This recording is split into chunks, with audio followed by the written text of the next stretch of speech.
innocent, okay? I expected his friends to believe that. The evidence against him is too strong. You've got to face facts. He committed a crime, but I'm sorry you're also paying the price. I asked around about you after we met yesterday, and I couldn't believe you're living in this neighborhood now. For the first time, the thought crossed my mind that maybe Dad was the one who was wrong, and I burst into tears. Chad hugged me. I'm in town for a few weeks, and I'm gonna try to get Dad and the other investors to go easier on your dad with his prison sentence. You'll really try? I can't promise anything, but I'll try my best, Livy. I walked Chad out of the apartment building, and as I was going back in, Jackson suddenly popped up. So, who was that guy with enough gel in his hair to set all the cheesecakes in America? That was Chad.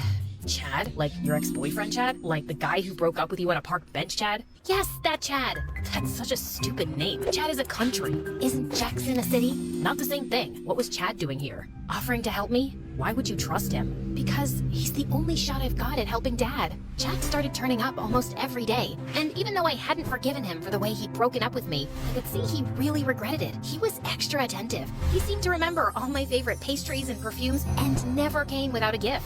And when he'd take me for drives around the city, I almost felt like my old self again. One afternoon as I was leaving school, Jackson caught up with me. Want to go to the park today? Nah, I'm tired.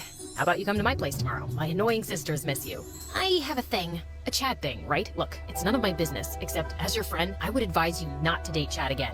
We're not dating. We're just meeting up to discuss Dad's case. And what's the progress on that? He's working on it. Okay then. Enjoy your thing tomorrow. Don't do those dumb air quotes. It's not a date. Why don't you come with me? We're just going to an art exhibition and then having dinner. Sounds like a date. It's not a date, you giraffe. Join us. Chad won't mind. Chad didn't look too happy either, and I could see the way he looked Jackson up and down disapprovingly. But things got worse in the art gallery. Wow, what a stunning piece of art. Holy mother of noodles, that's for $50,000? It's a picture of a rotting apple. It shows the complexities and slow ruin of postmodern society. Dude, it's an ugly apple. I could draw this with my left foot in my sleep. I didn't expect you to know anything about art, but you're even more— Chad, he's an artist too, and he's your guest, so be nice, okay? I thought I'd manage the situation, but it got worse over dinner. Chad had just raised his glass and was about to say something when Jackson exclaimed, "Oh no, Grandma ran away from my aunt's house. She climbed out of a third-story window and fell."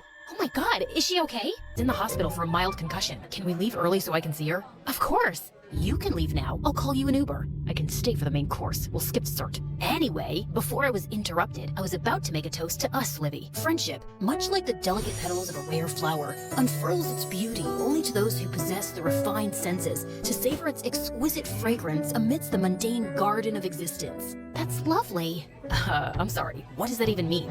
Excuse me? Why do you think it's cool to say vague nonsense? Friends don't treat friends the way you've treated Olivia in the past. Can't you be honest about anything? Why don't you start with her and tell her you don't actually have any plans to help her?